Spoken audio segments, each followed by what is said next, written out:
everyone, this is Canny Couple. I'm Julia. Aaron's behind the camera today. And today I want to give you 5 easy steps you can take right now to start building a basic budget. But before we get started, we would really appreciate it if you'd hit the like button and subscribe to our channel. So building a budget is so important to our family and for our ultimate goal of getting debt-free and being debt-free homesteaders. That is essential to how we live our everyday life. We live, breathe, and die by that budget. We might not always hit it, but we most certainly have it to go by, and we always try to make sure we meet that budget. And Aaron really is the one that runs it, but I've got 5 easy ways that you can start budgeting if you do not have one right now. Number 1, start with your take-home income. How much money do you bring in every month? Homestead-wise, work-wise, what do you bring home? Now, if your income fluctuates, you're going to have to look at this a little different. You can go pull your old tax returns. Look at your income from last year. You can divide that, depending on how you want to do your budget, monthly, weekly, whatever works for you, divide it by 52 weeks or 12 months. And then you know what your monthly or weekly budget can be. But you want to know that number because what you bring in, you want to make sure you're spending less than that so you have some room to pay back your debt versus more. Know your recurring expenses. You need to know what you're paying every single month, and you need to know those numbers. What is your mortgage payment? What is your electric bill? What is your utility payment? All of those expenses that you pay every single month, your car payment, your car insurance, if you pay that monthly. If you don't pay them monthly, do you need to set up a sinking fund to pay those so you don't get hit with a $2,000 bill in December versus paying a little bit every single month? We like sinking funds for that reason. They really help make sure we're not, really hit at a really hard time in the year for our budget. We can kind of spread those costs out, and we also pad it a little bit just to make sure any expenses that go up were covered. Number 3 is going to be to build your budget off your bare bones minimum needs. So your basic budget before your wants are considered should just be the things you need to survive. Food, clothing, and shelter.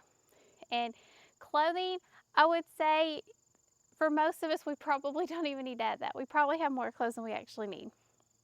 If you're a minimalist, you only have a few things, you're probably going to have to build clothing into your budget. But for most of it's going to be food and shelter. So make sure you can have a place to live, have the lights turned on, if you're not off grid, whatever you need to supplement your power, your utilities, make sure you can pay for food. So you build with your bare bones budget first, and then you add in your wants later. Now, number 4 is going to be learn your flexible spending categories. Kind of get a number for those, put a number to them. Your electric bill. Right now, I know a lot of people, your electric bill is much higher right now because of the heat. You've got your AC units on, your heat pumps on, so you're using a lot more electricity. Your grocery budget. How much are you spending every single month on groceries? Do you know that number? Are you looking at receipts? Are you looking at your credit card statements, your bank statements, your bills?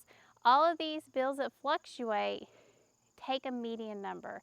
Take 1 month, 3 months, 4 months, 6 months, and get a number that you can actually put to that category on your budget. If you're a family of 4 and you find out you're spending $1,000 on food, can you cut that back? You might actually be able to. You might not. You might say, well, this actually isn't enough. But kind of get your numbers down. It really helps you know where to start.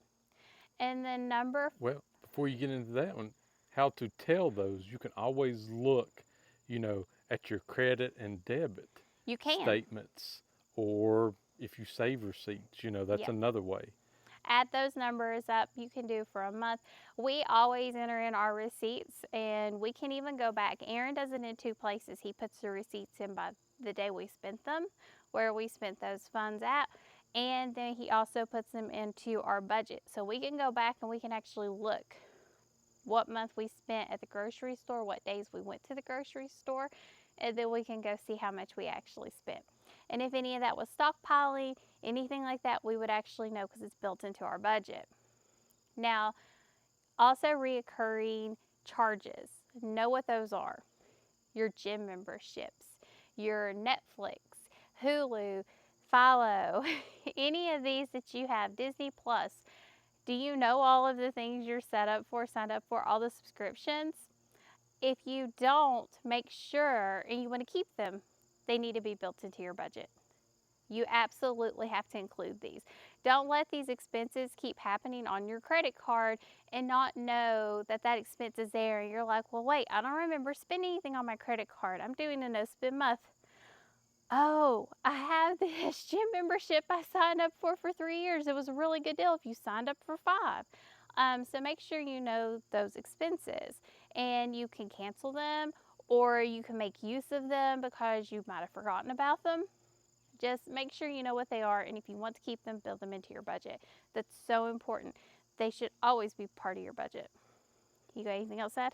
No, no, just it's a very important thing that everyone should do, being able to budget in today's society. Budgeting is so important, and I know a lot of people. There's that sect out there of the frugality sect that doesn't believe in budgeting, and I don't know how you live and not know what you bring in and not know what you spend, because the goal here is to make sure you're not spending more than what you're bringing in, because the goal is to get past the debt, to remove the debt, to be free of debt. That's the goal. Freedom from debt. How we do that? Number one, build that budget. This is a bare bones basic budget. This is not giving you categories or anything like that. You just need to know what you bring home, what you have to spend, and what you are currently spending. That's like the number one thing you have to do right now to build a budget. So, as always, thank you for joining us. Please make sure you check out our link tree. It has all of our other content on there. And as always, thank you for joining us on the Canny Couple, where we work hard, live simple, and enjoy life. Have a wonderful day.